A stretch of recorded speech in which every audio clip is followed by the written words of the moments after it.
तबीयत खराब लग रही है तुम्हारी। कहा ना मैं ठीक हूं, कुछ नहीं हुआ। बस करो, सब समझता हूं। अगर ठीक हो तो अपने आप को नुकसान क्यों पहुंचाया? ये तोड़फोड़ किस लिए की तुमने? गुस्सा आ गया था मुझे बस, और कोई बात नहीं है। अच्छा ठीक है, अगर बात सिर्फ दीदम की है तो अब तुम भी उसे अच्छी तरह जान गए हो। जिस इंसान से आप मोहब्बत नहीं करते उसके लिए इतना गुस्सा करना ठीक नहीं है।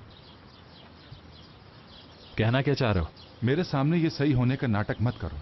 मुझे सब शुरू से बताओ कि हुआ क्या है आखिर। मुझे नहीं बताओगे तो किसे बताओगे? चलो बताओ अब क्या हुआ है। हयात और तुम्हारे दरमियान ऐसा क्या हुआ है कि वो इतने गुस्से में है कि किसी से बात नहीं कर रही?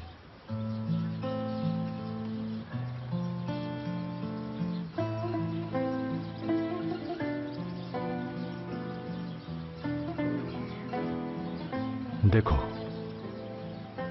उसकी मेरे लिए क्या अहमियत है, क्या फीलिंग्स रखता हूं मैं उसके लिए, मैं खुद नहीं जानता।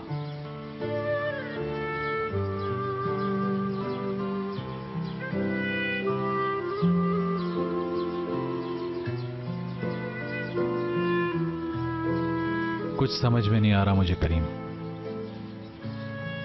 खुद को बहुत कमजोर महसूस कर रहा हूं इस वक्त में।